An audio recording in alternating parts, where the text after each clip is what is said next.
अस्सलाम वालेकुम। नई वीडियोस के लिए चैनल को सब्सक्राइब जरूर कीजिए और बेल आइकॉन के बटन को दबा दीजिए। शुक्रिया।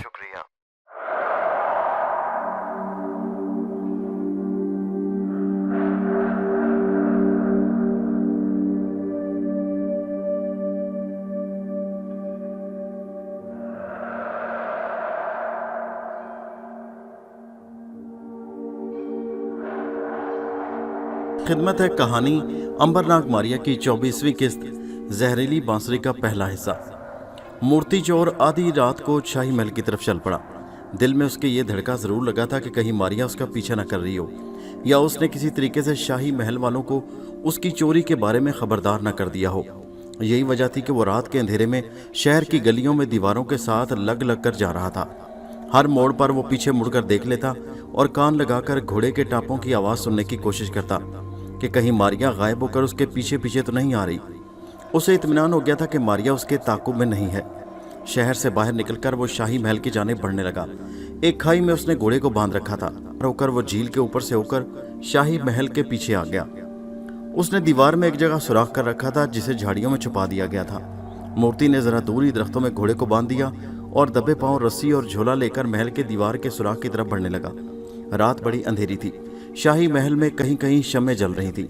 मूर्ति ने आगे बढ़कर सूखी शाखों को एक तरफ हटाया और तेजी के साथ सुराख में से गुजरकर शाही महल के अहाते में दाखिल हो गया।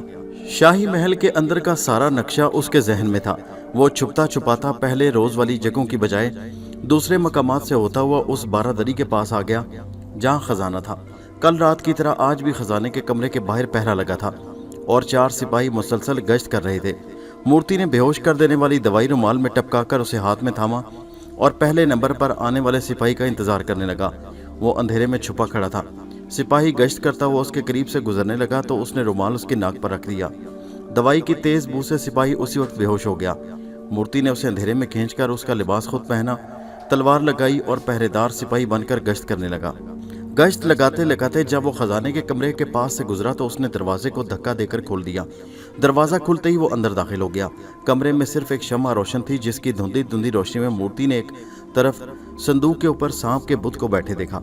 मूर्ति समझ गया कि ये लक्ष्मी देवी के सांप का बुत है। वो एक तरफ से सीढ़ियाँ उतरकर नीचे तहखाने में चला गया। यहाँ एक सिपाही पहरे पर मौजूद था मगर मूर्ति की खुशकिस्मती से वो ऊँग रहा था। उसका सर दीवार के साथ लगा था। मूर्ति ने बड़ी आसानी के साथ उसके नाक पर भी बेहोश करने वाली दवाई वाला रुमाल रखकर उसे भी बेहोश कर दिया। अब उसका रास्ता साफ था। वो नक्शे के मुताबिक तहखाने की दीवार के अंदर लगे हुए लोहे के हैंडल को घुमाने लगा। लोहे की हत्थी के घूमते ही दीवार में एक दरवाज़ा सा नमदार होकर ऊपर को उठता चला गया। हत्थी छोड़कर मूर्ति अंदर आ गया। एक छोटी सी कोठली थी जिसकी दीवारें संगे मरमर की बनी हुई थी। उसके फर्श पर सुर्ख रंग का बड़ा सा कालीन बिछा था और कोने में लोहे की एक पेटी रखी हुई थी। मूर्ति समझ गया कि यही वो संदूक है जिसमें चीन के शाही खानदान के हीरे जवाहरात बंद हैं।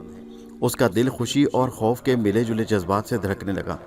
उसने अपने सांस को दुरुस्त किया और पट्टी के पास जाकर उसे मोमबत्ती जलाकर गौर से देखने लगा। संदूकची पर कुछ हरूफ चीनी जुबान में लिखे हुए थे। मूर्ति ने नक्शा निकालकर सामने रख लिया और उसके मुताबिक हरूफ मिलाने शुरू कर दिए। नक्शा इस कदर दुरुस्त तैयार किया गया था कि थोड़ी सी कोशिश के बाद पेटी का ताला खुल गया। उसने ताले को अलग करके ढकना उठाया तो उसकी आंखें चकाचौंध होकर रह गईं। उसके सामने चीनी बादशाहों का जमा किया हुआ हीरे जवाहरात का खजाना मोमबत्ती की रोशनी में चमक रहा था। मूर्ति को डर था कि अंदर कोई आ ना जाए। उसने जल्दी जल्दी सारे जवाहरात अपने झोले में डालकर कमर के गिर्द बांध लिए और कोठरी से बाहर निकल आया। बाहर निकलकर उसने हत्थी को उसी तरह घुमाया। दरवाज़ा दोबारा उसी जगह पर आ गया और दीवार एक दूसरे के साथ मिल गई। मूर्ति दीवार के साथ साथ होता तहखाने से बाहर आ गया। सीढ़ियों के पास खड़े होकर उसने बाहर देखा। पहरेदार सिपाही उसी तरह बेहोश पड़ा था। वो वहां से दबे पांव चलता शाही महल के सहन में आ गया। दीवार का शगाफ उसके बिल्कुल सामने था। महल की दूसरी और तीसरी मंजिलों पर काफ़ी रोशनी हो रही थी। वो सिपाही के लिबास में तलवार कांधे पर रखे शगाफ में से बाहर निकल गया।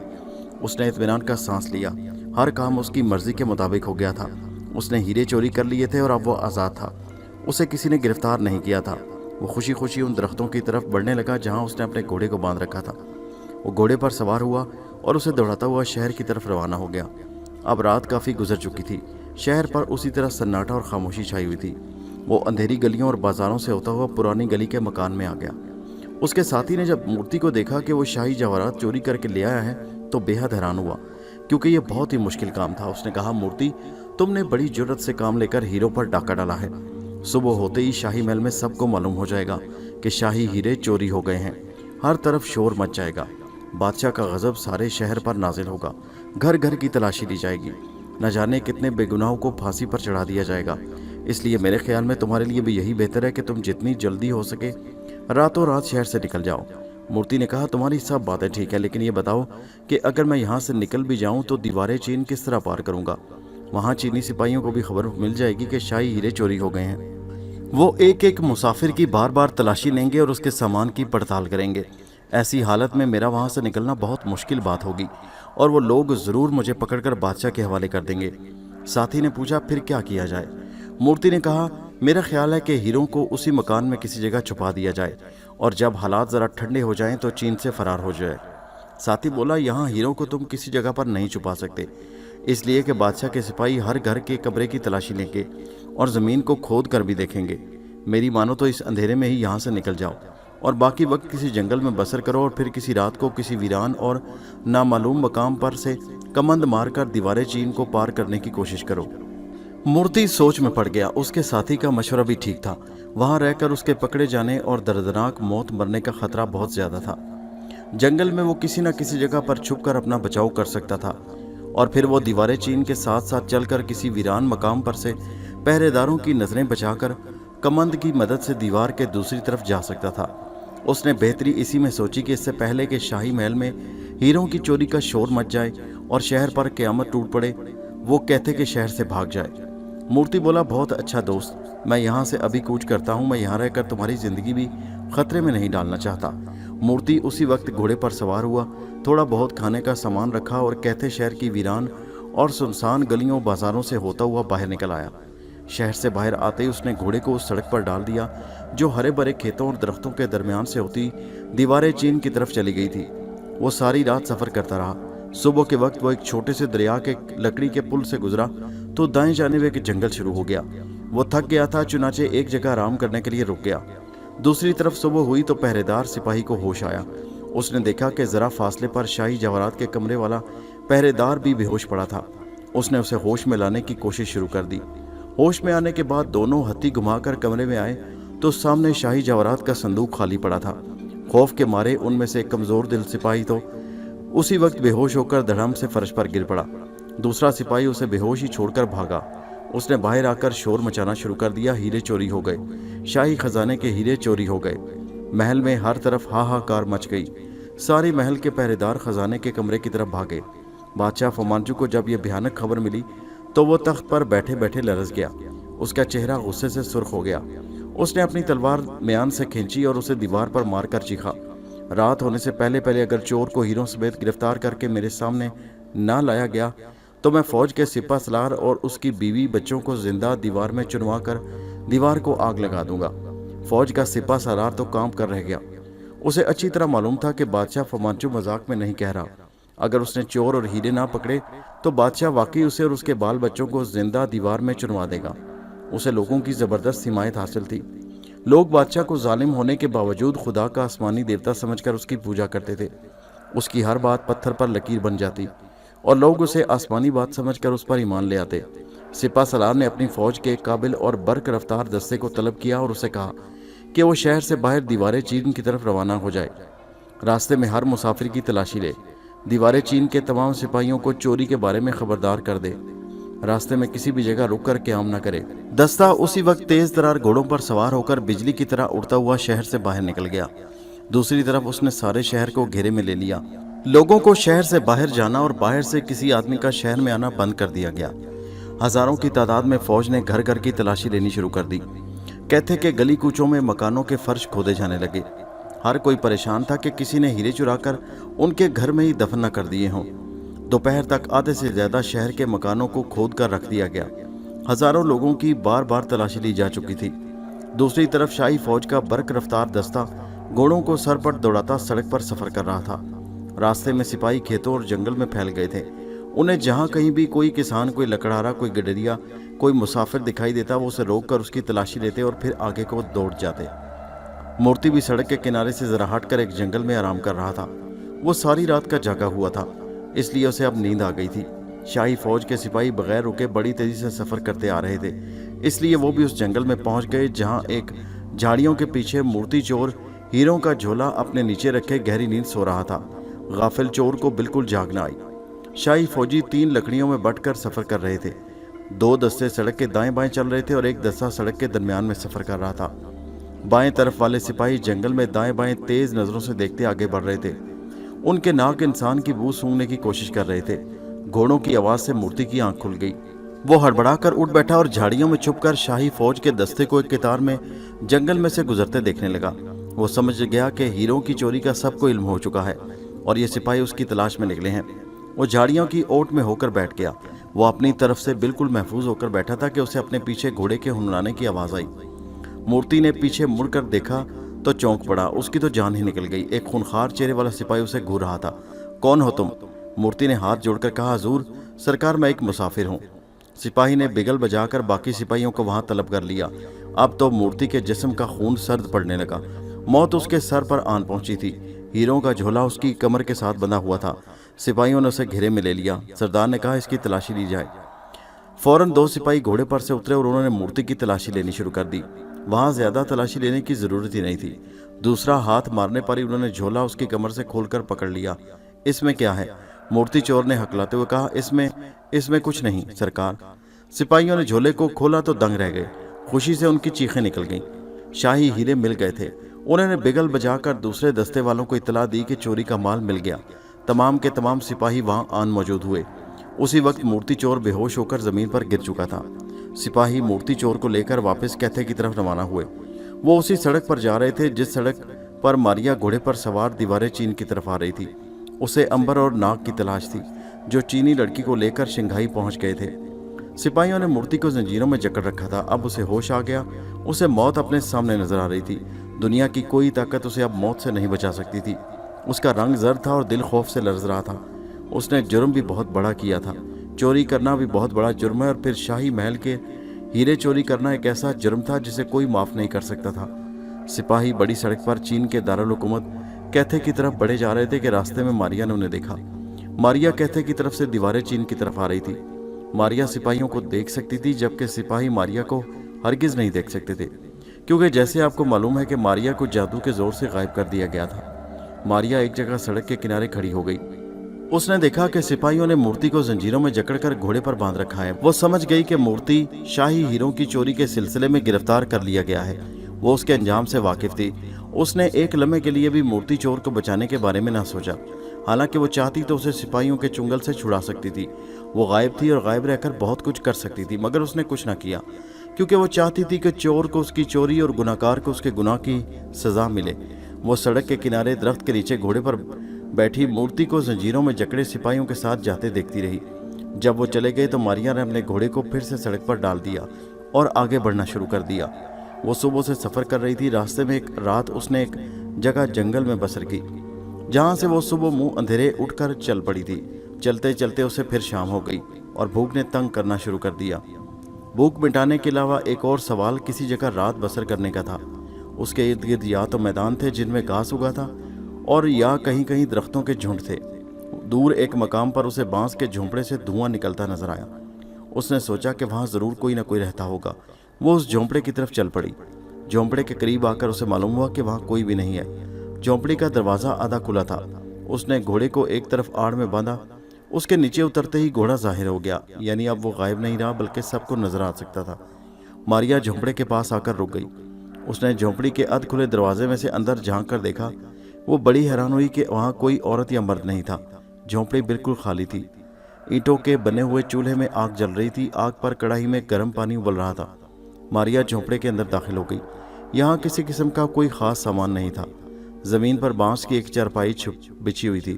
کونے میں بانس کی تپائی، لکڑی کے پیالے اور مٹی کا گھڑا پڑا ہوا تھا۔ چولہے کے پاس تختے پر جوار کی 2 روٹیاں اور نمک کی ڈلی رکھی تھی۔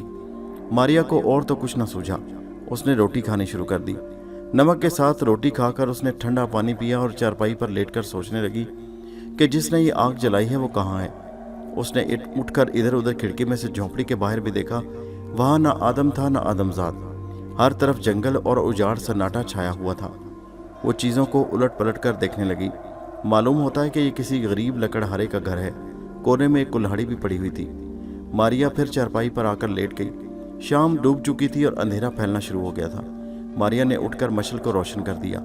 मशल की रोशनी में झोंपड़ी की हर शय साफ साफ नजर आने लगी। मारिया थकी हुई तो पहले से थी। लेटते ही उसे ऊँघ आ गई। ऊँघते ऊँघते वो सो गई। वो गहरी नींद सो रही थी कि झोंपड़ी का दरवाजा खुला और दो आदमी अंदर दाखिल हुए। उनमें एक सिपाही किस्म का आदमी था और दूसरा कोई जादूगर मालूम होता था, क्योंकि उसका रंग स्याह था। मुंह सर काले बालों में छुपा हुआ था। आंखें सुर्ख थीं और गले में सब्ज मनकों की मालाएं थीं। वो आते ही चूल्हे पर धरी हुई कढ़ाई के पास आकर खड़े हो गए। जादूगर किस्म के आदमी ने जेब से कोई सफूफ निकालकर गर्म पानी में डाला तो अंदर एक तेज किस्म की बू फैल गई। इस तेज बू की वजह से मारिया की आंख खुल गई। उसने जो देखा कि दो आदमी चूल्हे के पास खड़े हैं तो वो चुपके से चारपाई से उठकर उनके एक तरफ हटकर खड़ी हो गई। क्योंकि वो गायब थी इसलिए उनमें से कोई भी उसे ना देख सका। सिपाही किस्म का आदमी बोला, अगर तुमने हिम्मत ना की तो मूर्ति को कत्ल कर दिया जाएगा और जादूगरनी ज़रकाब हीरे से महरूम हो जाएगी। वो हमेशा जिंदा रहने वाली दवाई ना बना सकेगी। वो भी बूढ़ी होकर मर जाएगी और हम भी एक रोज़ बूढ़े होकर मर जाएंगे। जादूगर ने सर हिलाकर कहा, घबराओ नहीं, ये जो मैं अर्क तैयार कर रहा हूँ इसे पीकर आदमी में इतनी ताकत आ जाएगी कि वो अकेला 20 आदमियों का मुकाबला कर सके। अगर महल की दीवार से भी छलांग लगा दे तो उसे कोई चोट ना आए। अब ये तुम्हारा काम है कि किसी न किसी तरह ये दवाई मूर्ति को देकर कहो कि उसे पी जाए और फिर सिपाहियों का मुकाबला करके वहाँ से फरार हो जाए। सिपाही बोला, और ज़रकाब हीरे का क्या बनेगा? जादूगर ने कहा, सबसे पहले तो हमें मूर्ति को बचाने की कोशिश करनी चाहिए। जब वो बच जाएगा तो फिर ज़रकाब हीरे को हासिल करने की एक बार फिर कोशिश की जाएगी। सिपाही ने कहा, मेरे लिए क्या हुक्म है? जादूगर ने कहा, तुम्हारे लिए यह हुक्म है कि फौरन ये दवाई लेकर कैथे की तरफ रवाना हो जाओ। तुम महल के सिपाही, तुम्हें मूर्ति की कोठरी में जाने से कोई नहीं रोक सकता। अगर कोई रुकावट हुई भी वो उसे तुम दूर करने की कोशिश करना और ये दवाई को किसी न किसी तरह पिला देना। उसके बाद उसे कहना कि वो तलवार खींचकर सिपाहियों का मुकाबला करे। उसमें इतनी ताकत आ जाएगी कि वो उन सबको कत्ल करके वहाँ से फरार हो सकेगा। उसे कहना कि वो फरार होकर सीधा इस झोंपड़े में आ जाए। मैं उसका इसी जगह इंतज़ार करूँगा। सिपाही कहने लगा, तुम्हें तो यहाँ कोई ख़तरा नहीं ना? जादूगर मुस्कुराकर बोला, नहीं, मैं यहाँ के गांव में एक जादूगर हकीम मशहूर हूँ और दम करके और जड़ी बूटियों और तावीज़ धागे से उनका इलाज करता हूँ। इन लोगों को ज़रा भी शक नहीं कि मैं चोरों का सरदार हूँ और मूर्ति की जान बचाने के लिए यहाँ भेजा गया हूँ। बस अब तुम फ़ौरन यहाँ से निकल जाओ। बहुत बेहतर। ये कहकर सिपाही ने लीला रंग की दवाई लकड़ी की एक बोतल में डाली, उसे अपने लिबास के अंदर छुपाया और झोंपड़ी से बाहर निकलकर घोड़े पर सवार वहाँ से कैथे की तरफ निकल गया। मारिया ने उसे रोकने की कोशिश न की, क्योंकि उसे मालूम था कि मूर्ति चोर एक बुज़दिल शख्स है और दवाई पीने के बावजूद वो लड़ न सकेगा और काबू कर लिया जाएगा।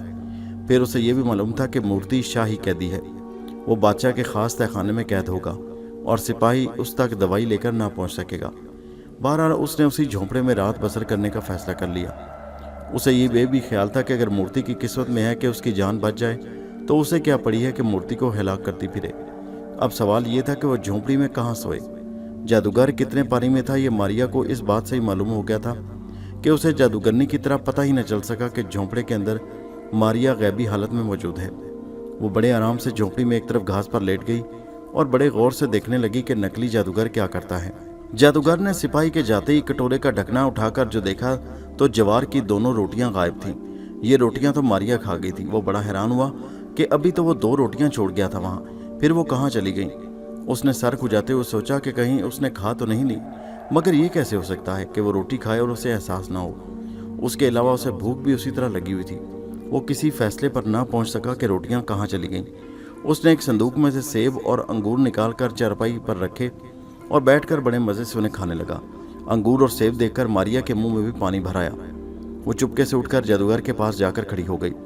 इस बात ने मारिया का हौसला बुलंद कर दिया था कि जादूगर को उसकी मौजूदगी का बिल्कुल एहसास नहीं, वरना जादूगरनी ने तो फौरन उसकी बू सूंघ ली थी और हाथ फैलाकर उसे पकड़ने की कोशिश भी की थी। जादूगर बड़े मज़े से अंगूर खा रहा था। तश्तरी में 2 सेब बाकी थे। मारिया ने एक हाथ बढ़ाकर आगे दोनों सेब उठा लिए। तश्तरी में से एकदम सेब गायब हो गए। जादूगर की नज़र जो तश्तरी में पड़ी तो क्या देखता है कि दोनों सेब गायब हैं। बड़ा ताज्जुब करने लगा, अभी तो सेब वहाँ रखे, अभी कहाँ चले गए। अपना हाथ पेट पर फेरा कि कहीं मैं खा तो नहीं गया, मगर उसे यकीन था कि उसने सिर्फ अंगूर खाए हैं। सेब को तो उसने अभी हाथ भी नहीं लगाया था। मारिया बड़े मज़े से सेब खा रही थी। अब वो अंगूर की तरफ बढ़ी। जादूगर ने अंगूर के गुच्छे की तरफ हाथ बढ़ाया ही था कि मारिया ने अपना हाथ पहले आगे बढ़ाकर अंगूरों का गुच्छा उठा लिया। गुच्छा मारिया के हाथ में जाते ही गायब हो गया। अब तो जादूगर की अकल दंग रह गई कि या खुदा, ये माजरा क्या है। वो एकदम उठकर खड़ा हो गया और चारों तरफ गौर से देखने लगा। वो समझा कि किसी मुर्दे की रूह या कोई भूत अंदर आ गया है जो उसकी चीज़ें उठा उठा कर खाए जा रहा है। उसने आवाज़ दी, कौन हो तुम? क्या तुम कोई जिन भूत हो? क्या तुम किसी मुर्दे की बेचैन रूह हो? बोलो, जवाब दो, नहीं तो मैं अभी जादू कर दूंगा कि तुम्हारे सारे जिस्म में आग लग जाए। मारिया ने कोई जवाब न दिया क्योंकि उसे पता चल गया था कि ये कोई झूठ मूठ का जादूगर है और उसके जादू का असर उस पर नहीं हो सकता। उसके जवाब में मारिया बिल्कुल खामोश रही। जादूगर ने फिर आवाज़ दी, ऐ भूत, मैं तुम्हें एक बार फिर कहता हूँ कि मेरे सामने जाहिर हो जा, नहीं तो मैं तुम्हें मंत्र फूंक कर हलाक कर डालूंगा। उसके जवाब में मारिया ने लकड़ी की तश्तरी उठाकर जोर से जादूगर के पेट पर दे मारी। जादूगर पेट पकड़कर बैठ गया। अरे जालिम, मार डाला। अच्छा बाबा, मैं तुम्हें कुछ नहीं कहता, तुम्हारी जो मर्जी है करो, मेरी जान छोड़ दो। मारिया हंस पड़ी। उसकी आवाज़ सुनकर जादूगर बोला, तू कोई औरत है, तू ज़रूर कोई चुड़ैल है, कोई बात नहीं। मेरी अच्छी चुड़ैल, मेरा एक काम कर दे, मैं तुम्हें कुछ नहीं कहूँगा। मुझे शाही महल के ख़जाने से ज़रकाब नाम का हीरा उड़ाकर ला दे, मैं सारी उम्र तुम्हारा गुलाम रहूँगा। मारिया ने पहली बार ज़ुबान खोली और कहा, सुन ए अहमक जादूगर, ज़रकाब हीरा तुझे कभी नहीं मिल सकता। तुम्हारी जादूगरनी और तुम दोनों इस हीरे को ज़िंदगी भर कभी हासिल न कर सकोगे। तुम बूढ़े होकर मर जाओगे, इसलिए हीरे का ख्याल छोड़ दो। वो जो तुमने दवाई बनाकर मूर्ति के लिए रवाना की है, उसका भी कोई असर नहीं पड़ेगा। मूर्ति चोर बादशाह फमाचू के इताब से बच न सकेगा। मुमकिन है कि तेरी दवाई पहुंचने तक उसे कत्ल कर दिया गया हो। जादूगर ने हाथ जोड़ दिए। ऐ चुड़ैल, मुझे माफ़ कर दे, तू देवी के भेद जानती है। मेरे लिए क्या हुक्म है? तू जो मुझे कहेगी मैं वही करूँगा। मारिया ने कहा, पहला काम तो ये कर, इस झोंपड़ी से निकलकर गांव में किसी दूसरी जगह चला जा। सिर्फ सुबह को मेरे लिए दूध और रोटी लेकर आना। चल, यहाँ से भाग जा। जादूगर ने कहा, जो हुक्म चुड़ैल खाला। मारिया ने डांट कर कहा, खबरदार जो मुझे चुड़ैल खाला कहा, नहीं तो मैं तुम्हारा खून पी जाऊंगी। भाग यहाँ से, और सुबह को मेरे लिए दूध और रोटी लाना मत भूलना, समझे? समझ गया बहन, समझ गया। मैं सुबह को दूध और रोटी लेकर हाजिर हो जाऊंगा। जादूगर झोंपड़े से बाहर निकल गया। मारिया ने खुदा का शुक्र अदा किया कि वो बला उसके सर से टल गई। उसने झोंपड़े का दरवाज़ा अंदर से बंद किया और मशल बुझाकर बड़े सुकून के साथ चारपाई पर लेटकर सो गई। उसे यकीन था कि जादूगर सुबह से पहले पहले उसकी झोंपड़ी का कभी रुख ना करेगा। जादूगर डर गया था। वो झोंपड़े से निकलकर सीधा गांव में आ गया। यहाँ एक और जादूगर रहता था जो उससे बड़ा जादूगर था। छोटे ने बड़े को सारा वाकया सुना दिया। बड़े जादूगर ने कहा, अभी चल, मैं उस चुड़ैल का तिया पांचा करता हूँ। चलो मेरे साथ, तुम तो बुज़दिल हो जो एक मामूली चुड़ैल से डर गए। बड़ा जादूगर छोटे जादूगर को लेकर रात के अंधेरे में झोंपड़े की तरफ चल दिया। मारिया भी जाग रही थी कि उसे आहट सुनाई दी। वो चारपाई से उठकर कबाड़ के सुराख में से बाहर देखने लगी। रात के अंधेरे में सितारों की हल्की हल्की रोशनी फैली हुई थी। क्या देखती है कि जादूगर अपने एक साथी को लिए चला आ रहा है। ये साथी बड़ा जादूगर था जिसके हाथ में एक तलवार थी और सर पर उसने बड़ा स्याह पगड़ बांध रखा था। मारिया समझ गई कि वो उसे काबू करने आ रहा है। वो चौकस होकर झोंपड़े के एक तरफ खड़ी हो गई। झोंपड़ी का दरवाज़ा धड़ाक से तोड़ दिया गया और दोनों जादूगर अंदर आ गए। बड़े जादूगर ने अंदर आते ही तलवार घुमाकर कहा, ए बदरू चुड़ैल, तू जहाँ कहीं भी है जाहिर हो जा और यहाँ से निकल जा, वरना मैं तुम्हें जिंदा नहीं छोड़ूंगा। ये मत समझना कि मैं अपने शागिर्द की तरह डर जाऊंगा। मैं इसका उस्ताद और बड़ा जादूगर हूँ। मेरे पास ऐसा मंत्र है कि अगर फूंक दूँ तो तुम्हें यहीं भस्म हो जाओगी। मारिया ने सोचा कि कहीं सचमुच ये बड़ा जादूगर उसे भस्म न कर दे। आखिरकार वो कोई जादूगरनी तो है नहीं और ना ही उसे अंबर की तरह ऐसी ताकत हासिल है कि मर न सके। फिर उसने सोचा कि उसने यहाँ कमज़ोरी दिखाई तो हो सकता है बड़ा जादूगर उसे कभी माफ़ न करे और उस पर गलबा हासिल करे। इसलिए उसे हरगिज़ कमज़ोरी नहीं दिखानी चाहिए। जैसे भी हो, उसे बड़े और छोटे दोनों जादूगरों का मुकाबला करना चाहिए। बड़े जादूगर ने देखा कि मारिया उसके सवाल का जवाब नहीं दे रही तो वो दलेर हो गया। उसने कहका लगाकर अपने शागिर्द से कहा, देखा बरखुरदार, मेरे जादू का असर। अब बताओ कहाँ है तुम्हारी चुड़ैल? फिर उसने ज़मीन पर से एक तिनका उठाकर उस पर कुछ पड़ा और ज़मीन पर दोबारा फेंक दिया तो वहाँ से आग का शोला बुलंद हुआ। मारिया कुछ खौफजदा सी हो गई। अब वो बोलकर जादूगर को बताना नहीं चाहती थी कि वो कहाँ है। उसने मुकाबला करने का फैसला कर लिया, सिवाय इसके कि वो कुछ नहीं कर सकती थी कि कोई शय उठाकर उसके सर पर दे मारे। वो खिसकती खिसकती जादूगर के पीछे आ गई। वो दोनों हाथों से तलवार की मलटी सी फेर रहा था। मारिया ने चूल्हे पर से एक पत्थर उठाया और जोर से उसकी तरफ उछाला। पत्थर उसकी तलवार से टकराकर गिर पड़ा। जादूगर ने कहका लगाकर कहा, पत्थर फेंकने से कुछ नहीं होगा चुड़ैल की नानी, अगर हिम्मत है तो मेरे सामने आकर मुकाबला कर, अभी तुझे जलाकर राख करता हूँ। छोटा जादूगर डर के मारे दीवार के साथ लगकर खड़ा हो गया। मारिया उसके पास गई और पानी वाला लकड़ी का जग उठाकर उसके सर पर दे मारा। छोटे जादूगर ने चीख मारी और झोंपड़ी से बाहर भाग गया। उसकी चीख की आवाज़ पर जब बड़ा जादूगर भी कांप उठा। उसने दीवार के पास आकर घास पर मंत्र फूंका और वहां आग लग गई। मारिया ने गर्म पानी की कढ़ाई उठाकर आग पर उलट दी। आग बुझ गई। गर्म पानी की छींटे बड़े जादूगर की टांगों पर पड़ी और वो उछल उछल पड़ा। कमबख्त की बच्ची, अब तेरी खैर नहीं, इसलिए अब मरने के लिए तैयार हो जा। उसने निशाना बांधकर जोर से तलवार मारी कि वो उसके हाथ से छूटकर ज़मीन पर मारिया के बिल्कुल पास आकर गिर पड़ी। अगर वो उछलकर परे ना हट जाती तो तलवार ने उसका काम तमाम कर दिया था। मारिया ने झपटकर ज़मीन पर से तलवार उठाई और भागकर सामने वाली दीवार के पास आ गई। तलवार गायब हो गई। बड़े जादूगर ने अब दीवार के साथ लगा बांस पकड़ लिया और सारी झोंपड़ी में उछल कूद मचाकर बांस चलाने लगा। मारिया भी इधर की जाती और कभी उधर जाती। कई बार वो बांस की जद में आते आते बची। वो भी परेशान थी कि कमबख्त किसी मस्खरे जादूगर की मुसीबत में फंस गई है। आखिर उसे मौका मिल ही गया। जादूगर पागल अंधों की तरह बांस घुमाते घुमाते सतून के साथ खुद ही टकराकर गिर पड़ा। बांस चारपाई के साथ उलझ गया। वो बांस को खींच ही रहा था कि मारिया ने पूरी ताकत से तलवार का दस्ता उसके सर पर मारा। जादूगर की एक चीख बुलंद हुई और वो गिरते ही बेहोश हो गया। मारिया ने रस्सी लेकर उसके हाथ और पांव बांधे और उसे घसीटती हुई झोंपड़े से बाहर ले गई। बाहर लाकर उसने जादूगर को एक दरख्त के नीचे डाला और खुद झोंपड़े के दरवाजे को अंदर से बंद करके इत्मीनान का सांस लिया। बड़ी मुश्किल से उसने मुसीबत से निजात हासिल की थी। रात आधी के करीब हो गई थी और सारे जंगल में हर तरफ अंधेरा और खामोशी छाई थी। मारिया थक कर चूर हो गई थी।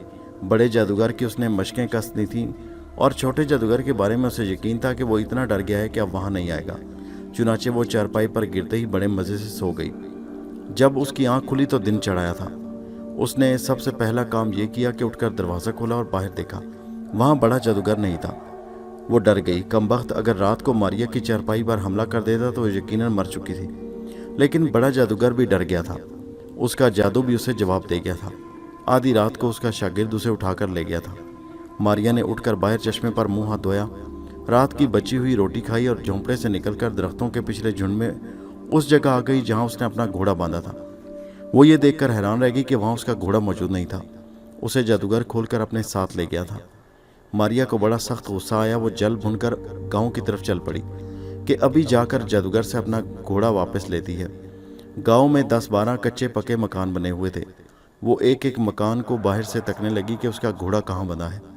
वहाँ घोड़ा कहीं भी नहीं था। आखिर उसने एक मकान के अंदर से घोड़े के हुननाने की आवाज़ सुनी। शायद घोड़े ने भी उसकी मौजूदगी को महसूस कर लिया था। जानवर बड़े हसास होते हैं। उन्हें अपने मालिक की मौजूदगी का और करीब होने का बहुत जल्द पता चल जाता है। मारिया आवाज़ के अंदाजे से एक मकान के पास आकर खड़ी हो गई। घोड़े के हुननाने की आवाज़ उसी मकान के अंदर से आई थी। उसने आहिस्ता से दरवाज़ा खोल दिया। अंदर ड्योढ़ी में उसका घोड़ा बंधा हुआ था। वहाँ और कोई भी नहीं था। मारिया ड्योढ़ी में घोड़े के पास आई। कोठली की खिड़की बंद थी। उसके अंदर से बड़े और छोटे जादूगर की बातें करने की आवाज़ आ रही थी। मारिया ने कान लगाकर सुना। बड़ा जादूगर कह रहा था, मूर्ति का जिंदा वापस आना और ज़रकाब हीरे का हासिल करना बहुत ज़रूरी है। मूर्ति ना भी आए मगर शाही हीरे को जादूगरने के लिए ज़रूर उड़ाना होगा। हो सकता है फिर ये काम तुम्हें करना पड़े। छोटे जादूगर ने घबरा कर कहा, मुझे? हाँ तुझे। ये बड़ी जादूगरनी का हुक्म है। पहले शागिर्द का फ़र्ज़ होता है। उस्ताद उस वक्त आगे बढ़ता है जब शागिर्द नाकाम हो जाए। घोड़ा एक बार फिर खुशी से मारिया को करीब महसूस करके हुनहुनाया।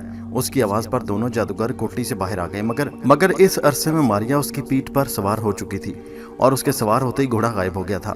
अरे वो कमबख्त घोड़े को ले गई, बड़े जादूगर ने हाथ मलते हुए कहा। मारिया ने घोड़े को मोड़ा और उसे एड़ लगाकर बड़े जादूगर के ऊपर चढ़ा दिया। घोड़े ने 2 लतियां मारकर बड़े जादूगर का हुलिया बिगाड़ दिया। वो चीखता चिल्लाता शोर मचाता वहां से भाग गया। सड़क पर आकर उसने जंगल की तरफ भागना शुरू कर दिया। मारिया ने उसके पीछे घोड़ा दौड़ाना चाहा मगर ये सोचकर रुक गई कि अभी उसने बड़े काम करने हैं। कमबख्त यही एक अहमक जादूगर नहीं रह गया पीछा करने को। चुनाचे वो घोड़े को लेकर गाँव से बाहर आ गई। धूप खूब खुली हुई थी। हर तरफ रोशनी फैली थी। सर्दी की शिद्दत कम हो चुकी थी और दरख्त सुबह की ताज़ा हवा में झूम रहे थे। मारिया ने दीवारें चीन की तरफ अपना सफ़र दोबारा शुरू कर दिया। चलते चलते उसे शाम हो गई। उसने बेख्याली में वो चौराहा भी पार कर लिया जहाँ से एक सड़क शंघाई शहर की तरफ जाती थी। वो इस चौराहे से आगे निकल गई। उसे फिर रात आ गई। ये रात उसने एक वीरान बारादरी के खंडर में पुराने बाग के टूटे हुए बेंच पर लेटकर गुजार दी। सुबह उठकर फिर सफ़र पर चल पड़ी। दोपहर के वक्त उसने दूर से दीवारें चीन को देखा। वो बड़ी नाउम्मीद हो गई कि चीन की सरहद सामने आ गई और अभी तक उसे अंबर और नाग में से कोई नहीं मिला। मारिया ने सोचा कि क्यों ना वो दीवारें चीन के पास जाकर ही अंबर और नाग को देख ले। अगर वो वहाँ भी दिखाई ना दिए तो फिर किसी शाही रथ के ऊपर बैठकर वापस कैथे आ जाएगी और अपने भाइयों की तलाश शुरू कर देगी, क्योंकि अब उसमें इतनी हिम्मत न रही कि वापसी का सफ़र भी घोड़े कर बैठकर तय करती। अब ज़रा अंबर और नाग की खबर लेते हैं कि वो किस हाल में है। वो चीनी लड़की थांग को लेकर उसके माँ बाप के घर शंघाई पहुँच गए और वापस कैथे आने की तैयारियां कर रहे थे, क्योंकि उन्हें मारिया की फिक्र थी कि वो किसी न किसी तरह डाकुओं की कैद से आज़ाद होकर ज़रूर चीन के दारुल हुकूमत पहुँच गई होगी। उन्होंने एक रोज़ सुबह सुबह थांग के माँ बाप से इजाज़त तलब की। थांग के बाप ने कहा, मेरे बच्चों, तुमने मेरी बच्ची को वापस मेरे पास पहुँचाकर मुझ पर जो एहसान किया ज़िंदगी भर न भुला सकूँगा। मेरी और थांग की वालदा की ये ख्वाहिश है कि कम से कम 1 महीना ज़रूर हमारे घर पर रहते। हम तुम्हारी जी भर कर खिदमत कर सकते, मगर चूंकि तुमको मारिया की खबर लेनी है इसलिए मैं मजबूरन तुम्हें रुख्सत करता हूँ। खुदा करे तुम्हारी बहन तुम्हें मिल जाए और तुम लोग हमेशा खुशी खुशी रहो। चीनी लड़की थांग ने भी आंसू भरकर आंखों से अपनी भाई अंबर और नाग को रुख्सत किया। थांग की माँ ने अंबर और नाग के माथे पर बोसा दिया और रास्ते के सफ़र के लिए मीठी रोटियां पकाकर साथ कर दी। दोनों वहाँ से निकलकर शंघाई के बाहर आ गए। उस जमाने में शंघाई आज की तरह बड़ा शहर नहीं था, बस आज के कस्बे के बराबर शहर था। शहर के इर्द गिर्द सब्जियों और चावल के खेत थे, आड़ू और नाशपातियों के बाग थे। एक बहुत बड़ी झील थी। अंबर और नाग उस झील से भी आगे निकल गए। अब वो उस सड़क पर आ गए जो उस चौराहे की तरफ जाती थी, जहाँ से एक सड़क कैथे की जानिब फट जाती थी। वो सारा दिन सफ़र करते रहे। शाम उन्हें रास्ते में ही आ गई। वो रात के पहले सितारे के निकलने तक सफ़र करते रहे। वो रात उन्होंने एक सराय में बसर की। अगले दिन फिर सफ़र शुरू कर दिया। दूसरी रात उन्होंने एक बाग में सोकर गुजार दी। तीसरे रोज़ एक चौराहे पर आ गए और उन्होंने चीन के दारुल हुकूमत कैथे की जानिब अपना सफ़र शुरू कर दिया।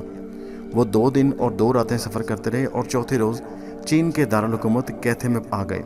ये वो जगह थी जहाँ मूर्ति चोर गिरफ्तार होकर बादशाह के ख़ास कैद खाने में पड़ा अपनी मौत का इंतज़ार कर रहा था, जहाँ मंगवारजंग बादशाह के बेटे वली-ए-अहद शहजादे को कत्ल करने के लिए उसके महल में भेस बदल कर पहुँच गया था और अब वर्षा नौकरानी की तलाश में था, जहां अर्जंग का साथी सौदागर अपनी हवेली में शहजादे की मौत की खबर सुनने के लिए बेताब बैठा था और जहां उनका ख्याल था कि उनकी बहन मारिया भी किसी जगह बैठी होगी और या आज़ाद होकर अंबर और नाग की तलाश में सराओं वगैरह में मारी मारी फिर रही होगी। खुदा की कुदरत देखिए कि अंबर और नाग शहर में घूमते घूमते उसी मकाम पर आ गए जहाँ उसी सौदागर की हवेली थी जो हुन कौम का जासूस था और जिसका साथी अर्जंग वली-ए-अहद शहजादे को कत्ल करने के लिए महल में सौदागर का भेस बदल कर दाखिल हो चुका था और नौकरानी वर्षा से मिलने की कोशिश कर रहा था। उन्होंने सौदागर को देखा कि हवेली के बाहर घोड़ों के पास खड़ा है। अंबर और नाग के घोड़े अब थक थक कर बूढ़े हो गए थे। वो इन घोड़ों को फरोख्त करके नए घोड़े हासिल करना चाहते थे। चुनाचे वो सौदागर के पास आकर रुक गए। अंबर ने पूछा, क्या आप घोड़ों के सौदागर हैं जनाब? सौदागर ने मुस्कुराकर कहा, जी हाँ, मैं घोड़ों की तिजारत करता हूँ, फरमाइए मैं आपके क्या काम आ सकता हूँ। नाग ने कहा, जनाब, हम ये घोड़े बेचकर नए और ताज़ा दम घोड़े हासिल करना चाहते हैं, क्या आप इस सिलसिले में हमारी मदद करेंगे कुछ? सौदागर ने खंदा पेशानी से कहा, तशरीफ़ लाइए, आप दूर से आते मालूम होते हैं। मेरा गरीब खाना हाजिर है, मेहमान खाने में तशरीफ़ रखिए। आपको जिस किस्म के घोड़े पसंद होंगे उसी किस्म के घोड़े पेश कर दिए जाएंगे। अंबर और नाग सौदागर के इखलाक और हंसमुख तबीयत से बहुत मुतासिर हुए।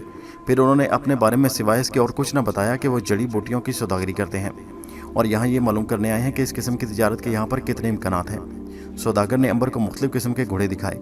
आखिर उन्होंने 2 घोड़े पसंद कर लिए। सौदा तय हो गया। कुछ रकम और देकर उन्होंने दोनों घोड़े खरीद लिए। सौदागर ने उन्हें कहा कि रात हो गई है, वो इसके मेहमान खाने में रात बसर कर लें। अंबर और नाग ने शुक्रिया के साथ ये दावत कबूल कर ली। रात को खाने पर हुन मंगोल अर्जंग भी आ गया। सौदागर से उठकर मिला और साथ वाले कमरे में ले गया। अंबर और नाग ने बड़े गौर से एक दूसरे को देखा।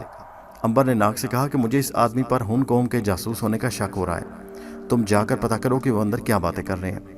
नाग ने कहा कि सौदागर जाने नाग ने कहा, ऐसा ना हो सौदागर वापस आ जाए, मुझे ना देखकर क्या सोचेगा। अंबर ने कहा, तुम जाकर मालूम करो वो क्या बातें कर रहे हैं, बाकी मैं संभाल लूँगा।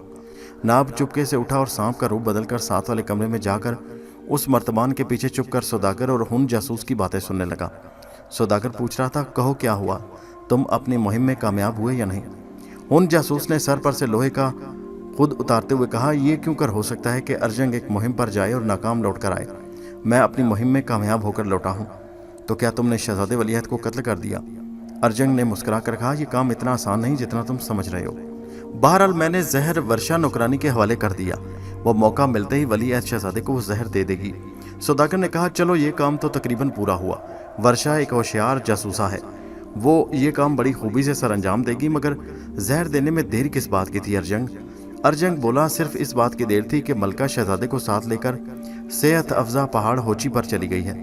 वो अपने साथ सिवाय चंद नौकरों और एक सूडानी कनीज के और किसी को नहीं ले गई। वर्षा को भी यहीं छोड़ गई है, इसलिए अब ख्वाह कुछ हो मलका की महल में वापसी तक तो इंतजार करना पड़ेगा। सौदागर बोला, खैर कोई बात नहीं, क्या कहा है, मलका कब तक वापस आएगी? यही कोई 2-1 दिन में वापस आ जाएगी। वो बातें कर रहे थे कि नाग चुपके से बाहर निकल आया। अंबर के पास आकर वो दोबारा इंसान की जौन में आया और उसने अंदर की सारी बातें शुरू से आखिर तक अंबर को सुना दी। अंबर तो दंग रह गया कि ये सौदागर एक जासूस है और अर्जंग नाम के एक साथी जासूस के साथ मिलकर चीन के वलीअहद शहजादे को कत्ल करने की भयानक साजिश कर चुका है। उसने नाग से कहा, नाग हमें फौरन शाही महल में पहुंचकर मलका को खबरदार कर देना चाहिए।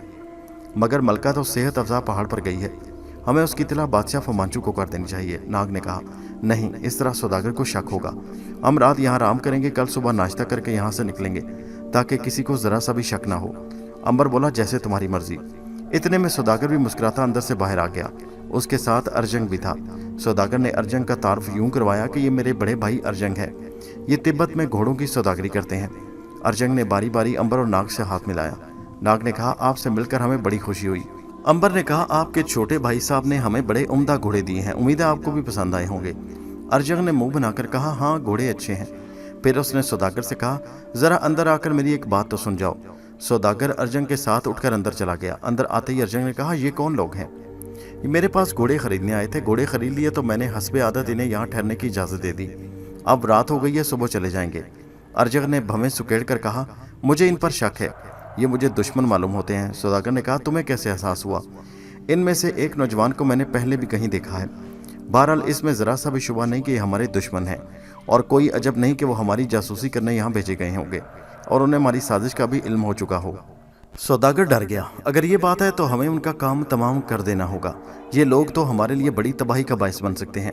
अर्जंग ने कहा, मेरा अपना भी यही ख्याल है, लेकिन अपना शक दूर करने के लिए हमें छुप कर उनकी बातें सुननी चाहिए। उसके लिए तुम उन्हें जाकर कहो कि हम थोड़ी देर के लिए काम से बाहर जा रहे हैं। इस तरह वो तन्हा होकर जो बातें करेंगे उन्हें हम खुफिया जगह पर छुप कर सुन सकते हैं। ये ठीक है। चुनाचे सौदागर ने ऐसा ही किया और नाग जब अपने कमरे में गए तो सौदागर ने आकर वो अपने भाई अर्जंग के साथ ज़रा दूसरे मोहल्ले तक एक काम से जा रहा है ये कहकर वो दोनों उनके कमरे में खिड़की के पास एक खास जगह कर छुप गए। अंबर और नाग अपने कमरे में आ गए। उन्हें एहसास हुआ कि वो दोनों हवेली में अकेले हैं तो वो बेफिक्र होकर बातें करने लगे। अंबर ने कहा, अगर किसी तरह वर्षा नौकरानी पहाड़ पर पहुंच गई तो वो ज़रूर वलीअहद को जहर दे देगी। क्या ये बेहतर नहीं कि हम शाही महल में जाने के बजाय सुबह सीधा पहाड़ की तरफ चल पड़ें और वहां जाकर मलका चीन को खबरदार कर दें? नाग ने कहा, अगर तुम यही मुनासिब ख्याल करते हो तो बेहतर है, हम सुबह पहाड़ की तरफ रवाना हो जाएंगे। अंबर ने कहा, मेरा तो ख्याल यही है कि हम जितनी जल्दी हो सके मलका को जाकर खबरदार कर देना चाहिए कि वर्षा और उसके साथी ये जासूस सौदागर और ख़तरनाक गद्दार अर्जंग को फौरी तौर पर गिरफ्तार कर लिया जाए। नाग ने कहा, तो फिर हम सुबह ही सुबह यहाँ से कूच कर जाएंगे, अब हमें सो जाना चाहिए। उसके बाद दोनों अपने अपने बिस्तरों पर लेट गए। उनकी बातें सुनकर सौदागर ने अर्जंग की तरफ अंधेरे में देखा। अर्जंग की आंखों से तो खून टपकने लगा। वो सौदागर का बाजू पकड़कर दबे पांव अपने कमरे में आ गया और बोला, मेरा शक ठीक निकला ना? ये दोनों हमारे दुश्मन हैं और गजब यह है कि कम वक्तों को हमारी सारी की सारी साजिश का इल्म हो चुका है। अब इनका जिंदा रहना हमारे लिए बेहद खतरनाक है। अगर ये जिंदा रहे तो हमारी मौत यकीनी है। सौदागर ने कहा, मैं खुद इनकी बातें सुनकर परेशान हो गया हूँ। मैं तो कहता हूँ कि अभी इस वक्त चलकर इन दोनों को कत्ल करके हवेली की पिछली कोठरी में ज़मीन खोदकर दबा दिया जाए। अर्जंग ने खंजर खींचकर कहा, ये लो खंजर और अभी जाकर दोनों का काम तमाम कर दो। सौदागर ने खंजर अर्जंग से लेकर कपड़ों में छुपा लिया और अंबर के कमरे की तरफ बढ़ने लगा। इधर अंबर सो गया मगर नाग अभी तक जाग रहा था। जाने क्या बात थी कि उसे अभी तक नींद नहीं आ रही थी। ये उसके साथ अक्सर होता रहता था कि जब कोई ख़तरनाक वाक़या होने वाला होता तो उसकी तबीयत बेचैन हो जाती और उसे नींद नहीं आती थी। आज भी उसकी यही हालत थी। वो कुछ घबरा सा गया था। उसे शक सा हो गया कि कुछ न कुछ ज़रूर होने वाला है। वो अपने बिस्तर पर उठकर बैठ गया। फिर उसे अपने कमरे के बाहर किसी के कदमों की आहट सुनाई दी। वो समझ गया कि कोई न कोई बुरी नीयत से उनके कमरे की तरफ आ रहा है। हो सकता है सौदागर और अर्जंग को उन दोनों पर शुबा हो गया हो और कोई उनमें से उन्हें हलाक करने आ रहा हो। नाग ने ऐसा किया कि बिस्तर पर तकिए में रखकर ऊपर कंबल डाल दिया। दिए की लौ मध्यम कर दी और खुद फुनकार मारकर सांप का रूप धार कर कोने में पुराने सामान के पीछे छुप कर बैठ गया। रात अंधेरी थी, हर तरफ गहरी खामोशी छाई हुई थी। बाहर गली में से कोई आवाज़ भी नहीं आ रही थी। नाग ने कदमों की आवाज़ एक बार फिर सुनी। ये आहिस्ता आहिस्ता बढ़ते कदमों की चाप थी। कोई शख्स उनकी कोठरी के दरवाजे के पास आकर रुक गया। नाग होशियार हो गया। उसका शक सच था। किसी ने बाहर से दरवाजे को आहिस्ता से धकेला, मगर अंदर से कुंडी लगने की वजह से दरवाज़ा न खुल सका। एक पल के लिए बाहर गहरी खामोशी छा गई। मालूम हो रहा था कि बाहर खड़ा आदमी सोच रहा हो कि वो किस तरह अंदर जाए। आखिर नाग ने देखा कि हल्की हल्की रोशनी में दरवाजे के बीच वाली दर्ज में से एक हाथ अंदर दाखिल हुआ और उसने बड़े आराम से अंदर लगी हुई कुंडी खोल दी। कुंडी के खुलते ही दरवाजे का एक पट होले से खुला और कोई शख्स मुंह पर कपड़ा बांधे कमरे में आ गया। नाग ने अंधेरे में उसे पहचानने की बहुत कोशिश की, मगर उसे पहचान न सका। वो आदमी दिए की धीमी धीमी रोशनी कमरे का जायजा लेने लगा। उसने बड़े गौर से दोनों बिस्तरों की तरफ देखा, फिर वो आहिस्ता से चलकर अंबर के सिरहाने खड़ा हो गया। उसने झुककर अंबर का कंबल एक तरफ कर दिया। अंबर खुदा जाने घोड़े बेचकर सोया हुआ था कि उसे बिल्कुल खबर न हुई। वो इतनी गहरी नींद सो रहा था कि खराटे ले रहा था। वो आदमी जब दिए की रोशनी में नीचे को झुका तो नाग ने उसे पहचान लिया। वो सौदागर था। अब तो नाग होशियार हो गया और रेंगता हुआ बड़ी तेजी के साथ सौदागर के पीछे आ गया और एक सतून पर चढ़कर सौदागर के बिल्कुल बराबर आ गया। ये सतून सौदागर के अकब में खड़ा था। सौदागर ने जब देखा कि अंबर गहरी नींद सो रहा है तो उसने अपनी कमीज के अंदर से चमकता हुआ खंजर निकालकर बड़ी तेजी के साथ अंबर की गर्दन में घोंप दिया। इधर सौदागर ने अंबर की गर्दन में खंजर घोंपा और उधर नाग ने एक ही झटके के साथ सौदागर की गर्दन पर काट लिया। सौदागर ने गर्दन पर हाथ रखकर पीछे देखा। एक काला सांप सतून के ऊपर चढ़ रहा था। सौदागर का रंग सफ़ेद पड़ गया। सांप के जहर ने असर करना शुरू कर दिया। उसकी गर्दन की रगें सूजने लगीं। हलक खुश्क हो गया। आंखों की बिनाई जाती रही। सौदागर की टांगें कांपने लगी। उसने चीख मारनी चाहिए मगर चीख ना मार सका। उसकी टांगों पर लर्जा सा आया और वो धड़ाम से फर्श पर गिर पड़ा और गिरते ही उसने दम तोड़ दिया। नाग चुपचाप छत के ऊपर लगा रहा। उसे मालूम था कि सौदागर का साथी ये मालूम करने ज़रूर आएगा कि इन लोगों का काम तमाम हो गया, और यही हुआ। थोड़ी देर में अर्जंग भी अंदर आ गया। कमाल की बात यह है कि अंबर फिर भी सोया रहा। वो बेहद गहरी नींद सोया हुआ था। खंजर के गर्दन पर लगने की तो उसे हल्की सी भी तकलीफ नहीं हुई थी। उसे तो ये भी मालूम नहीं था कि कोई उसके सिरहाने खड़ा है। उसे खंजर का हल्का सा झटका भी न लगा। अर्जंग चुपके से कमरे के अंदर आ गया। उसने जब सिरहाने की तरफ सौदागर को फर्श पर गिरे हुए देखा तो लपक कर उसके पास आया। उसने सौदागर को उठाया तो वो मर चुका था। अर्जंग दंग रह गया कि खंजर अंबर की गर्दन में खुबा हुआ था और सौदागर का जिस्म अकड़ा हुआ था। अर्जंग ने सोचा कि अंबर भी मर गया है। वो अंबर की गर्दन से खंजर निकालकर नाग के बिस्तर की तरफ बढ़ा और उसने जोर जोर से खाली तकियों पर खंजर चलाने शुरू कर दिए। इतने में नाग भी छत पर से रेंगता नीचे उतरा। वो अर्जंग को डसने के लिए फंकार कर खड़ा हुआ था कि अर्जंग ने खंजर उसकी तरफ फेंका और खुद एक तरफ छलांग लगाकर कमरे की खिड़की से बाहर कूदकर निकल गया। गली के फर्श पर गिरते ही वो उठा और जिधर को मुंह उठा उधर को भाग गया। नाग अब दोबारा इंसान के रूप में आ गया। उसने अंबर को जगाया। अंबर ने उठकर अपनी गर्दन पर हाथ रखकर कहा, ये मच्छर ने काटा था मुझे। नाग ने कहा, उठकर देखो, तुम पर कातलाना हमला हुआ था। सौदागर को मैंने डस कर ढेर कर दिया है और अर्जंग मुझसे बचकर भाग निकला है। अंबर ने कहा, कमाल है भाई, यानी उन दोनों ने आखिर हमला कर ही दिया। चलो अब उसकी लाश को ठिकाने लगाएं और यहाँ से भाग चलें, क्योंकि हो सकता है अर्जंग यहाँ फिर पहुँच जाए और तुम्हें नुकसान पहुँचाने की कोशिश करे। नाग ने कहा, मेरा तो ख्याल है लाश को यहीं छोड़ो और यहाँ से निकलकर मलका चीन के पास चलो ताकि शहजादे वलीअहद की जान बचाई जा सके, क्योंकि अर्जंग ज़रूर अब वलीअहद के कत्ल के काम को तेज़ करेगा। अंबर और नाग सौदागर की हवेली से बाहर निकल आए। रात आधी से ज़्यादा गुजर चुकी थी। वो घोड़ों पर सवार हो गए और उन्होंने शाही महल की तरफ चलना शुरू कर दिया। उन्हें यह भी मालूम था कि अर्जंग फरार हो चुका है और वलीअहद को नुकसान पहुंचाने की कोशिश तेज़ कर देगा। चुनाचे वो जल्दी से जल्दी शाही महल तक पहुंचना चाहते थे। शहर से बाहर निकलकर वो उस झील के पास आ गए जिसके दूसरी जानिब पहाड़ी के दामन में चीनी शहनशाह फुमांचू का शानदार महल खड़ा था। दूर से महल की खिड़कियों में कहीं कहीं रोशनियां झिलमिला रही थी। झील का पूरा चक्कर लगाकर अंबर और नाग महल के नज़दीक आ गए। अचानक 4 सिपाहियों ने उन्हें घेर लिया। कौन हो तुम लोग और इधर क्या कर रहे हो? अंबर ने कहा, हम शहनशाह से मिलने आए हैं। हमारा शहनशाह से मिलना बहुत ज़रूरी है। अगर तुम लोगों ने हमें शहनशाह तक ना पहुंचाया तो वलीअहद शहजादी की ज़िंदगी खतरे में पड़ जाएगी। सिपाहियों ने ठट्ठा करना शुरू कर दिया और कहा, तुम दोनों कोई पागल मालूम होते हो, यहाँ से भाग जाओ। अगर फिर कभी इधर कदम रखा तो नेज़ों से तुम्हारा जिस्म छलनी कर दिया जाएगा। चलो भागो यहाँ से। अंबर और नाग ने बहुत समझाने की कोशिश की, लेकिन सिपाही गुस्से में आके और उन्होंने तलवारें निकाल लीं। मजबूर होकर अंबर और नाग वहाँ से चले गए। वो झील के पास आकर रुक गए। नाग ने कहा, हमने जो गलती की जो इस तरफ आ गए, हमें इधर आने के बजाय पहले पहाड़ी पर मलका से मुलाकात करने जाना चाहिए था। अंबर बोला, अभी उधर चले जाते हैं, अभी कौन सा देर हुई है। तो फिर आओ जी, पहाड़ पर चलते हैं। मलका से मुलाकात करने में इतनी बक बक झक झक नहीं करनी पड़ेगी। चुनाचे उन्होंने घोड़ों को एड़ लगाई और पहाड़ की चढ़ाई चढ़ना शुरू कर दी। एक पहाड़ अबूर करके वो मैदान में आ गए। यहाँ से होची पहाड़ सामने नजर आ रहा था। दिन की हल्की हल्की रोशनी फैलने लगी थी। होची पहाड़ पर जमी हुई बर्फ सुबह की रोशनी में चमकने लगी। मैदान में से गुजरकर उन्होंने फिर एक पहाड़ियों में से गुजरना शुरू कर दिया। यहाँ पथरीली सड़क पहाड़ों को काट कर बनाई गई थी। इस सड़क पर वो घोड़ों पर सवार आगे पीछे चले जा रहे थे। रास्ते में उन्होंने रुककर एक जगह जंगली आड़ू तोड़कर खाए, चश्मे का ठंडा पानी पिया और फिर ऊपर पहाड़ पर चढ़ना शुरू कर दिया। दोपहर के वक्त वो चीन के मशहूर पहाड़ होची के शाही महल के बाहर खड़े थे। यहाँ सिपाही पहरा दे रहे थे। उन्होंने सिपाहियों को जाकर बताया कि वो कैथे से एक खास शाही पैगाम लेकर मलका के पास आए हैं, लिहाजा मलका को इतला कर दी जाए। सिपाहियों ने पहले उन्हें हैरान होकर देखा, फिर कहने लगे, तुम्हारे पास क्या सबूत है कि तुम शाही पैगाम लेकर आए हो? सबूत तो उनके पास था नहीं। नाग ने होशियारी से काम लेकर सिपाही के कान में कहा, हम शाही गार्ड के खास सिपाही हैं और एक इंतहाई खुफिया पैगाम लेकर आ रहे हैं। हमारा मलका से मिलना बहुत ज़रूरी है।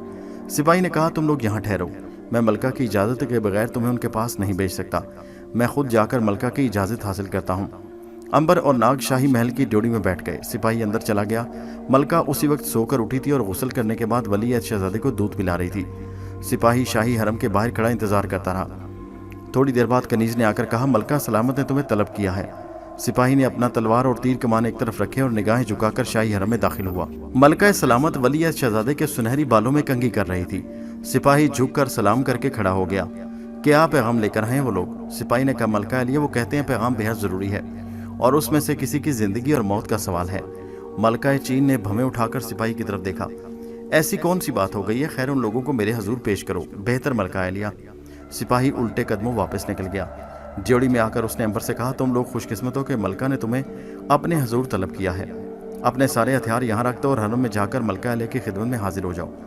मलका अलिया तुम्हारा इंतजार कर रही हैं। अंबर और नाग बेहद खुश हुए कि उन्हें इतनी जल्दी मुलाकात की इजाज़त मिल गई। उन्होंने अपने सारे तीर कमान और तलवारें वगैरह ड्योढ़ी में सिपाहियों के पास जमा करवाईं और हाथ बांधकर 4 बूढ़ी कनीज़ों के पीछे पीछे शाही महल के खास हरम में दाखिल हो गए। मलका आलिया एक आलीशान सब्ज रंग के तख्त पर सुनहरी सोने की तारों वाला लिबास पहने इत्मीनान से बैठी थी। 2 कनीज़ें उसके पहलू में खड़ी मोरछल झला रही थी। 2 कनीज़ें उसके पांव दबा रही थी। अंबर और नाग एक तरफ हाथ बांधकर खड़े हो गए। मलका ने पूछा, तुम लोग कौन हो और कैसा खास पैगाम लाए हो? अंबर ने कहा, मलका सलामत, हम तन्हाई में वो पैगाम देना चाहते हैं। मलका ने अपनी कनीज़ों की तरफ देखा। 4 कनीज़ें बाहर निकल गईं। मलका के साथ ही तख्त पर मखमल के छोटे बिछोने पर वली-ए-अहद शहजादा दूध पीने के बाद गहरी नींद सो रहा था। जब वहां से सारी कनीज़ें चली गईं तो मलका ने कहा, अब बताओ तुम क्या पैगाम लाए हो? अंबर ने आगे बढ़कर कहा, मलका सलामत, वली-ए-अहद शहजादे की जिंदगी खतरे में है। मलिका चौंक कर उठ बैठी। क्या कहा? मेरे शहजादे की जिंदगी खतरे में है? तुमको कैसे इल्म हुआ? तुम लोग कौन हो? अंबर ने मलका को सारी बात खोलकर बयान कर दी कि किस तरह सौदागर और अर्जंग ने मिलकर वली-ए-अहद को हलाक करने का मंसूबा बनाया है। ये दोनों हुन कौम के जासूस हैं और वर्षा उनके साथ मिली हुई है और जहर वर्षा के पास पहुंच चुका है। मलका के हाथों के तोते उड़ गए। उसका रंग खौफ के मारे जर्द हो गया। अंबर ने कहा, मलका सलामत, आप बिल्कुल फिक्र न करें। हम वली-ए-अहद शहजादी की हिफाजत के लिए यहाँ आए हैं। हम उस पर आंच तक न आने देंगे। मलका ने बड़ा अक्लमंदाना सवाल किया कि इस बात का क्या सबूत है कि तुम भी मेरे बच्चे के दुश्मन नहीं हो? नाग ने कहा, मलका सलामत, हम आपके और वली-ए-अहद शहजादे के खैर ख्वाह हैं और हम उसकी जान बचाने के लिए आए हैं। मलका ने कहा, मैं किस तरह तुम पर यकीन करूं? हो सकता है तुम भी अर्जंग के साथ मिले हो। नाग ने कहा, मलका सलामत, मैं आपको अभी सबूत दे देता हूं, मगर शर्त यह है कि आप डरेंगे नहीं। इतना कहकर नाग ने आओ देखा न ताओ एक जबरदस्त फनकार मारी और सांप बनकर अपना जबरदस्त फन फैलाकर सोए हुए वली-ए-अहद शहजादे के सर के ऊपर साया करके खड़ा हो गया। मलका तो बेहोश होते होते रह गई। उसके जिस्म का आधा खून खुश्क हो गया। अंबर ने फौरन मलका को संभाला और कहा, मलका सलामत, अगर इस वक्त मेरा दोस्त चाहे तो वो पलक झपकते के अंदर वली-ए-अहद शहजादे को डस कर हलाक कर सकता है और आप उसका कुछ नहीं बिगाड़ सकती। वो आपको भी हलाक कर सकता है, लेकिन वो ऐसा नहीं करेगा, इसलिए कि हम वली-ए-अहद शहजादे की दुश्मनों से जान बचाने आए हैं। उसे मारना हमारा मकसद नहीं। क्या अब भी आपको यकीन नहीं आया कि हम आपके खैर ख्वाह और हमदर्द हैं? क्या अब भी आपको किसी और सबूत की ज़रूरत है? मलिका ने हाथ उठाकर कहा, हरगिज़ नहीं, मुझे आप पर यकीन है। उसके साथ ही सांप ने अपना फन समेट लिया और रेंगता हुआ अंबर के पास आकर दोबारा इंसानी जोन में वापस आ गया। मलका ने आंखें मल कर कहा, मैंने जो कुछ देखा मुझे तो अपनी आंखों पर एतबार नहीं आ रहा। आखिर ये कैसे मुमकिन हो गया कि एक इंसान देखते देखते सांप बन जाए और फिर सांप से इंसानी शक्ल में वापस आ जाए? नाग ने कहा, है मलका लिया, उस वक्त ज़रूरी था कि मैं आपके सामने सांप के रूप में आता, वरना आपको किसी और तरह कायल नहीं किया जा सकता था। ہم شہزادے کے ہمدرد ہیں، اس کے دشمن نہیں، ورنہ اگر ہم دشمن ہوتے تو ابھی تک شہزادہ میرے زہر سے ہلاک ہو چکا ہوتا۔ حقیقت یہ ہے کہ میں جادو کے زور سے، آپ یوں سمجھ لیں کہ میں جادو کے زور سے اتنی طاقت مجھ میں آ گئی کہ میں جب چاہوں سانپ بن جاؤں اور جب چاہوں انسان کے روپ میں آ جاؤں۔ ملکہ نے کہا تم کمال کے لوگ ہو۔ امبر نے کہا لیکن ملکہ عالیہ وعدہ کرے ہماری اس طاقت کے راز کو کسی کے سامنے نہیں کھولیں گی، کیونکہ یہی وہ طاقت ہے جس کی مدد سے ہم نے ولیعہد شہزادے کی جان کی حفاظت کرنی ہے اور اس کے دشمنوں کا کام تمام کرنا ہے۔ ملکہ نے کہا ہرگز نہیں، میں کسی سے اس طاقت کا ذکر نہیں کروں گی۔ لیکن یہ میرے شہزادے کے دشمن کیوں ہیں؟ امبر نے کہا وہ ہن قوم کے لوگ ہیں، ہن قوم آپ کی دشمن ہے۔ وہ شہزادے کو ہلاک کر کے چین پر حملہ کر کے جنگ کرنا چاہتے ہیں کہ اگر ہار بھی ہوئی تو کم از کم چین کے تخت پر کوئی دوسرا بادشاہ تو نہ بیٹھ سکے گا۔ ناگ نے کہا ان باتوں کو چھوڑیے ملکہ سلامت، آپ سب سے پہلے مکار کنیز ورشا کو گرفتار کرنے کا حکم جاری کریں تاکہ کیتھے میں اسے شاہی محل سے فوراً گرفتار کر کے جیل میں بند کیا جائے۔ ملکہ اٹھ کر کھڑی ہو گئی۔ میں ابھی یہ حکم تم دونوں کو لکھے دیتی ہوں، تم یہ حکم نامہ لے کر فوراً کیتھے کے شاہی محل میں پہنچ جاؤ اور ورشا کو گرفتار کروا کے تہہ خانے میں ڈال دو۔ تم شہنشاہ سے خود جا کر ملنا اور میرے احکام دکھا دینا۔ جو حکم ملکہ عالیہ، آپ یہاں ولیعہد کی کڑی نگرانی کریں اور کسی مرد کو اس وقت کے بعد شاہی حرم کے ارد گرد نہ پھٹکنے دیں، کیونکہ ارجنگ ہمارے چنگل سے فرار ہو چکا ہے اور وہ ولیعہد شہزادے کو نقصان پہنچانے کی کوشش کرے گا۔ ملکہ بولی فکر نہ کرو، میں حرم کے ارد گرد کڑا پہرا لگوائے دیتی ہوں اور بادشاہ کو بھی لکھ دیتی ہوں کہ وہ فوج لے کر خود یہاں آئے اور اپنی حفاظت میں ولیعہد شہزادے کو واپس شاہی محل میں لے جائے۔ اسی روز دوسرے پہر امبر اور ناگ ورشا کی گرفتاری کے بارے میں چین کی ملکہ کا شہنشاہ فومانچو کے نام ایک خفیہ پیغام لے کر واپس دارالحکومت کیتھے کی طرف روانہ ہو گئے۔ کیتھے شہر میں شام کی روشنیاں جھلملانے لگی تھیں کہ امبر اور ناگ شاہی محل کے دروازے پر پہنچ گئے۔ وہاں انہیں سپاہیوں نے دونوں کو روک دیا اور تلواریں نکال کر غرائے، تم پھر یہاں آ گئے، اب تم بچ کر نہیں جا سکتے۔ امبر نے جیب سے ملکہ چین کا خاص حکم نامہ نکال کر دکھایا جس پر ملکہ کی شاہی انگوٹھی کی مہر لگی ہوئی تھی۔ مہر دیکھ کر سپاہی ایک دم جھک گئے اور انہوں نے دروازہ کھول دیا اور کہا آپ اندر مہمان خانے میں تشریف لے چلیں۔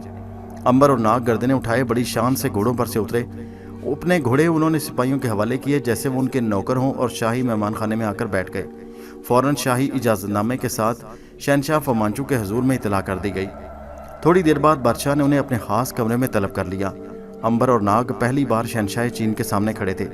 فومانچو ایک دیو کا مت بادشاہ تھا جس کے چہرے سے سنگ دلی ٹپکتی تھی۔ اس نے امبر کے ہاتھ سے ملکہ خط لے کر اسے کھولا اور پڑھا۔ پڑھنے کے بعد اس نے غصے میں کہا مجھے کیسے یقین آئے کہ تم میرے ولیعہد شہزادے کے خیر خواہ ہو، کیوں نہ میں تمہیں بھی دشمن سمجھ کر ہلاک کروا ڈالوں۔ امبر نے کہا بادشاہ سلامت، اگر آپ نے ہمیں ہلاک کروا دیا تو آپ اپنے ولیعہد شہزادے کی جان بچا سکیں گے؟ بادشاہ بولا مگر تمہارے پاس کیا ثبوت ہے کہ تم میرے خیر خواہ ہو؟ بولو، جواب دو، جلدی بولو، نہیں تو ابھی تمہارا سر تن سے جدا کر دوں گا۔ ناگ اور امبر بڑے پریشان ہوئے کہ یہ تو کوئی سچ مچ پاگل بادشاہ ہے، کہیں تلوار مار کر سر تن سے جدا ہی نہ کر دے۔ اس نے سوچا کہ بادشاہ کی خیرخواہی حاصل کرنے کے لیے اسے جادو کی کرامت دکھانا ضروری ہے۔ چنانچہ اس نے آگے بڑھ کر کہا اے بادشاہ، آپ اتنی جلد بازی سے کام نہ لیں، اگر آپ کو ہم پر بھروسہ نہیں تو دیکھو ہم تمہیں ثبوت دیتے ہیں۔ یہ کہہ کر امبر نے ناگ کی طرف دیکھ کر اشارہ کیا۔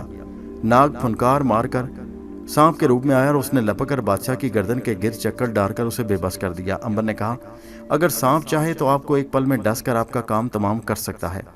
یہی سانپ اگر آپ کا خیر خواہ نہ ہوتا تو آپ کے شہزادے کو بھی ہلاک کر سکتا تھا، مگر اس نے ایسا نہیں کیوں کیا، کیونکہ ہم آپ کے دشمن نہیں، ہم آپ کے دوست ہیں اور آپ کو ہن قوم کے خون خوار دشمن قبائل سے بچانا چاہتے ہیں۔